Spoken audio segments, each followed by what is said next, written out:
Z vsakim koncem študijskega leta se tudi naš študij na Akademiji za glasbo približuje k koncu. Eden izmed večjih izzivov, ki čaka vse študente glasbene umetnosti po končanem študiju, pa je uspešen prehod na trg dela. Živimo v času, ko se do solističnih pozicij in zvezd formata svetovne slave priborijo le redki posamezniki. Prostih mest v orkestrih je malo, nekaj več prostih mest ostaja za učitelje glasbe v glasbenih šolah. Marsikateri študent glasbene umetnosti po končanem študiju poišče drugo zaposlitev. Pa je res smiselno, da nekdo, ki je več kot desetletje svojega življenja vložil v vajo in trening na vrhunskem umetniškem nivoju, ter ga tudi veseli, nazadnje kelnari v restavracijah ali počne kaj drugega. Raziskave so pokazale, da morajo glasbeniki v Združenih državah Amerike v 21. stoletju za preživetje opravljati vsaj 3 različne glasbene službe. Poleg izpiljene tehnike in poglobljene interpretacije, med najpomembnejše sposobnosti dobrega glasbenika nedvomno sodijo tudi interdisciplinarnost, sposobnost improvizacije, sposobnost igre in ustvarjanja zanimivega vzdušja, družbena in kulturna razgledanost, zanesljivost, odgovornost, ekonomske, menedžerske in organizacijske sposobnosti, sposobnost hitrega prilagajanja spremembam in druge. Skoraj nujno je postalo tudi to, da akademski glasbenik poleg klasične glasbe obvlada tudi druge glasbene zvrsti. Zelo me veseli, da se več o tem bom pogovarjal z uspešno glasbenico v Sloveniji. Z nami je Katja Konvalinka. Katja je učiteljica petja, solopevka, producentka in vodja Slovenskega komornega glasbenega gledališča. Vsako leto organizira in izvede večje število opernih predstav na profesionalnem nivoju, uspešno se pripravlja na projekte in skrbi za promocijo. Katja, zdravo, lep pozdrav, hvala, da si del našega projekta. Ja, lepo pozdravljeni vsi skupaj. Tudi jaz se zahvaljujem, da ste me povabili. Sem upam, da bom povedala kaj zanimivega. Se veselim tega intervjuja. Hvala lepa, mi tudi. Najprej nam lahko poveš malo več o tem, s čim se vse ukvarjaš? Ja, kot si že povedal, jaz sem pač v osnovi operna pevka, glasbenica, ki pa se zelo veliko ukvarjam tudi z pedagogijo. Delam na glasbeni šoli Vič Rudnik, kar pomeni, da delam z začetniki in jih poskušam spraviti vsaj te najbolj nadarjene ali na srednjo glasbeno šolo ali pa na akademijo. Potem veliko nastopam sama, ukvarjam pa se tudi, kot si omenil, s produkcijo. In sicer to se je pa zgodilo na nek način po naključju, ampak že kar 15 let nazaj. Vodim Slovensko komorno glasbeno gledališče in za to pač nekako naročam nova dela, organiziram operne predstave. Tam sem producentka, pa tudi poslovna vodja in tudi, bi tako rekla, malo za šalo deklica za vse, zato ker nas je pač vedno premalo. Zagotovo. Ti si zelo predana glasbi in si odličen organizator na umetniškem in pedagoškem področju. Koliko časa si rabila, da si prišla do tega? Poučevati pa nastopati sem začela takoj po študiju, medtem ko z organizacijo predstav sem pa tudi začela najprej sama, in sicer po rojstvu prvega sina sem se odločila, da bi delala take otroške operne predstave in sem to najprej delala s pomočjo svojega bratranca, kasneje pa potem v okviru Slovenskega komornega glasbenega gledališča. Na tej svoji poti pa sem ugotovila, da pravzaprav mi prav pride vse znanje, ki sem ga, bi skoraj rekla, kadarkoli pridobila v življenju, ali so bili to tuji jeziki, izražanje, ne samo seveda vse glasbeno znanje, ki ga vedno potrebujemo. Tako da na nek način bi rekla, da sem za to porabila kar vse življenje. Jasno. Kako bi svetovala študentom, ki končujejo šolanje na Akademiji za glasbo, kje začeti svojo kariero? Seveda so tudi študenti Akademije za glasbo si zelo različni, a ne? Eni študirajo bolj pedagoške smeri, drugi umetniške, pevci so spet mogoče malo drugače kot instrumentalisti, ampak vsakemu bi najprej svetovala, da ugotovi sam pri sebi, a ga bolj zanima umetniško ali pedagoško področje, ali pa obe, ne? Ker marsikoga zanimata pa obe. In da se potem poskusi že tekom študija čim bolj pozanimati, kaj se rabi za to, a ne? Recimo za pedagoško smer se rabi razne te izpite, da narediš potem strokovni izpit, se rabi neko pedagoško prakso, medtem ko za te umetniške smeri pa potrebuješ čim več koncertov, projektov, nastopov. Če si želiš biti v orkestru, je verjetno fino, da poskusiš vsaj, kot rečemo, imeti kakšno tezgo v orkestru, kamor te vleče, kjer bi si ti recimo res želel biti. Svetovala bi, da se čim več izobražujejo še, ne vem, poleti v okviru raznih seminarjev, tam se da spoznati zanimive ljudi, zanimive profesorje, ki ti lahko mogoče odprejo tudi kakšno novo pot, mogoče kje v tujini, ali pa ne tako pot, ampak da ti odprejo neko novo obzorje na tvojem umetniškem ustvarjanju. Tako da svetovala bi, da si čim bolj aktiven v tem, kar si želiš, in da nekako slediš svojim sanjam, ker kdaj pa boš, če ne, ko si mlad. Ja, seveda. Kako si pa ti začela svojo kariero? Torej, kar se tiče poučevanja, sem imela veliko srečo, da sem zelo hitro dobila službo tukaj, kjer še vedno delam in kjer sem res rada.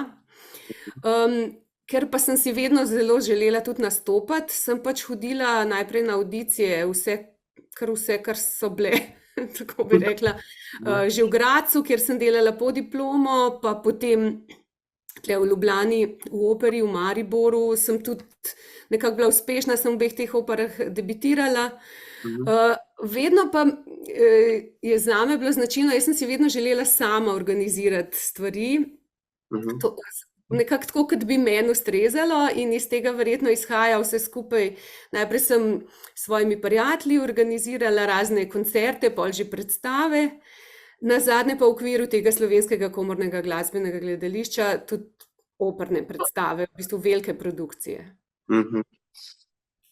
Kako pride do službe v Sloveniji? To vse nas študente zanima.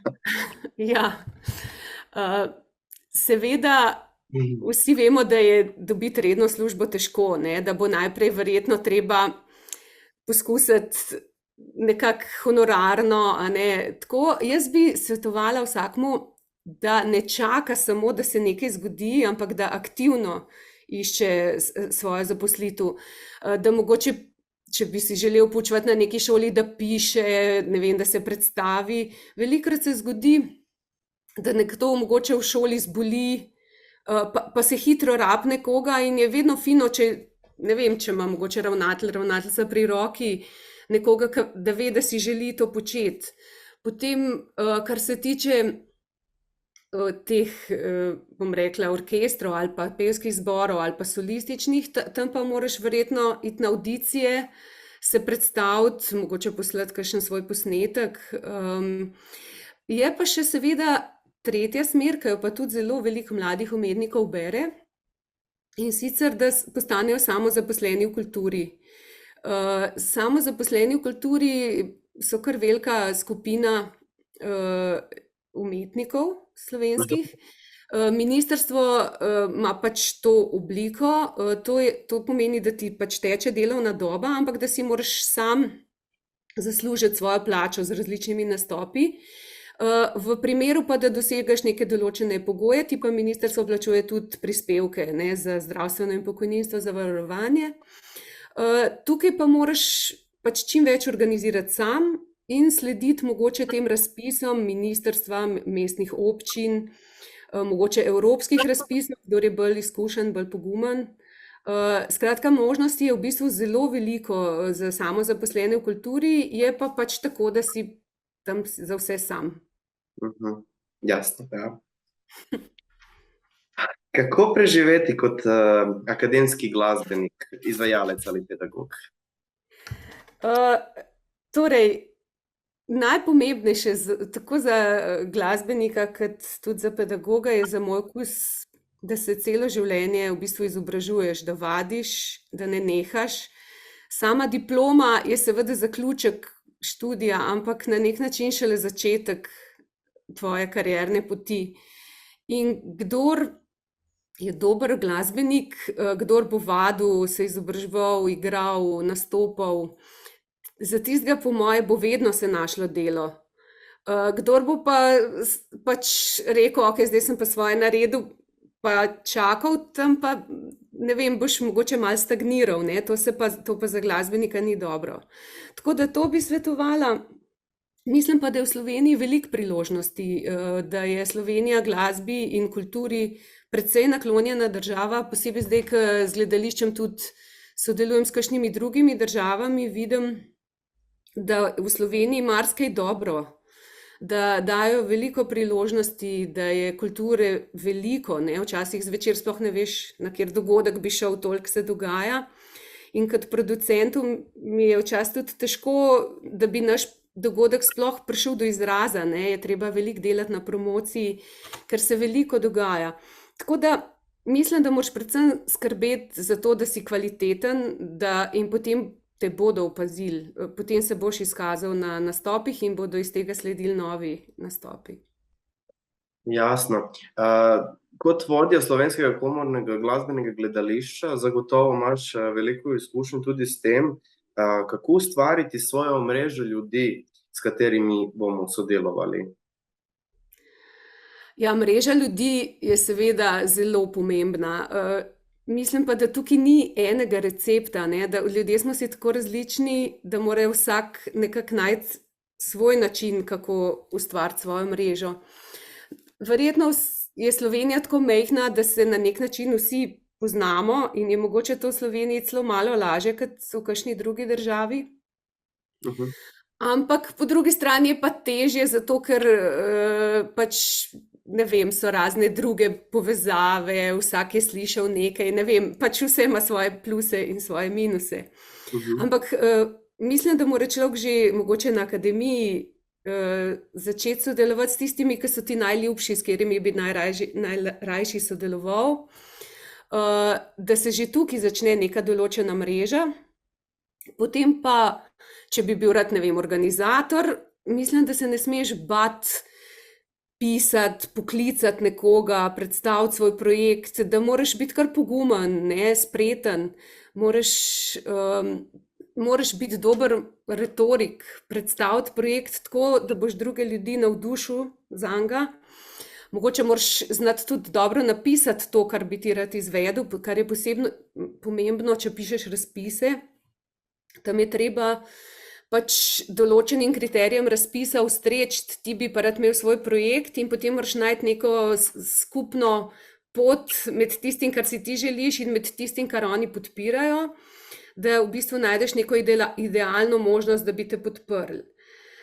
Pomembno je, da si pogumen, da si vztrajen, pa da verjameš v to, kar počneš. In potem mislim, da se ta mreža počasi ustvari, ne? Ti najdeš, ne vem, ali neko sodelovanje odlično, s tistim nadaljuješ, kakšno se izkaže tako, da mogoče pa tudi ni nujno, da bi še naprej sodeloval, tisto pa pač mogoče prekineš, ne? Ali pa sodeluješ šele čez toliko pa toliko let. Je pa ena stvar, ki bi jo položila vsem na srce, Slovenija je majhna in mislim, da je zelo pomembno, da ostajaš z ljudmi v dobrih odnosih, ker če se boš prepiral s svojim termarom, verjetno ne boš daleč prišel, ker smo res majhni. Se strinjam s tabo. Malo prej si omenila promocijo, me pa zanima tvoje mnenje glede tega, kakšna je vloga promocije za uspeh, koliko je potrebno oziroma koliko bi bilo nujno, da se tudi obvlada promocija ali vloži čas v to. Ja, promocija je pomemben del projekta, seveda, ker vsi si želimo, da bi bil pač naš projekt dobro obiskan, a ne, zdaj a je to koncert, predstava. Kot sem že omenila, veliko se dogaja, posebej še v Ljubljani, ne, in je težko je nekako priti ven, ampak je pa tako, tudi načini promocije se zelo hitro spreminjajo, živimo v času tehnologije, ki se hitro razvija, tako da, ko sem jaz pred, ne vem, 14 ali koliko leti začela, je bila promocija, ne vem, tisk, ne, s časopisi, mogoče radio. Zdaj velika večina poteka na socialnih omrežjih, ki jih je fino vsaj toliko obvladati, da te svoje projekte predstaviš tam. Dobra stran tega je, da je brezplačno, ne, da ni treba to plačevati. Je pa seveda vedno dobro tudi, da poskušaš obvestiti tiskane medije, da imaš mogoče neko plakatiranje, radio veliko lahko prinese, ljudje to poslušajo, televizija. In mogoče tudi tako, ne, vsak nastopajoči lahko svoj krog obvesti. Tudi to se mi zdi, da je vedno fino, ne samo, da recimo producent, organizator projekta dela na promociji, ampak pravzaprav vsi udeleženci koncerta ali pa predstave, da se potrudijo po svoje. In potem mislim, da se projekt napolni, no, da potem pač občinstvo pride. Hvala, ja. Zdaj, kot moje eno vprašanje, ki je malo drugače kot ostalo, je pa malo tudi humoristično, ampak je tudi prej ali slej se srečujemo s tem. To je pa, kako postaviti svojo ceno za svoje glasbene spretnosti pa vse, kar išče publika. Ja, to je dobro in težko vprašanje. Najbrž ti bodo kakšni moji kolegi povedali tudi, da kakšen boljši naslov kot jaz obstaja za to, da jaz nikoli nisem bila ravno zelo spretna. Ali, no, kakorkoli. Najbrž je fino, da se pozanimaš pri konkurenci ali pa kakorkoli pri vseh ostalih približno, koliko stane, ali zdaj je to ena pedagoška ura, ali je to en nastop, ali je to, ne vem, koliko plačajo za eno celo produkcijo v operi, ne, če si solist. Mislim pač, fino je, da vsaj približno veš, kaj je povprečje, potem se pa glede na to ovrednotiš, ne. Sem pa pač jaz v svojem življenju tudi za kakšen projekt, ki me je zelo zanimal, bila pripravljena iti, ne vem, za zelo malo denarja ali pa tudi, bom rekla, mogoče za nič, pa tega potem nisem obžalovala, ne, ker pomembno je nekako tudi, da prideš nekako ven, ne, da se iz množice ven pokažeš in mogoče tudi na začetku, ko si ravno diplomiral ali pa celo še nisi, mogoče ni samo to važno, koliko ti plačajo, ne, čeprav je seveda jasno, da moramo vsi preživeti, a ne, da brez denarja ne moramo živeti, ampak da se kdaj mogoče splača nekaj, kar se finančno ne splača, v kakšnem drugem pogledu, mogoče umetniško zrasteš, kdo drug te opazi. Tukaj pa seveda ni pravil, ne, moraš sam ugotoviti, koliko ti je do projekta. Na splošno bi tako rekla, da preveriš nekako na tržišču, koliko to približno stane in se potem ovrednotiš glede na to po svoje. Ja. Hvala. Evo, zdaj smo skoraj na koncu tega našega intervjuja.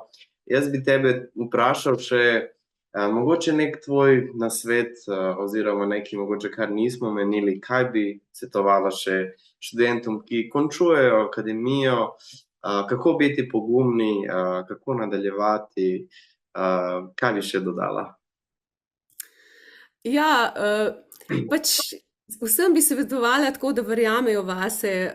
Vsi smo na svoji poti srečevali kakšne ovire, ljudi, ki se jim nismo zdeli dobri.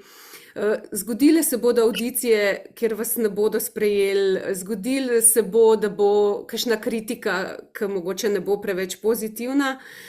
Jaz bi svetovala vsem, da tega ne vzamejo tako za suho zlato, moraš verjeti vase, biti prepričan, iti čez te stvari, pač vedeti, da si naredil svojih 100%, da več od tega ne moreš, a ne, no, to že svetujem, da narediš svojih 100%, preden greš na oder.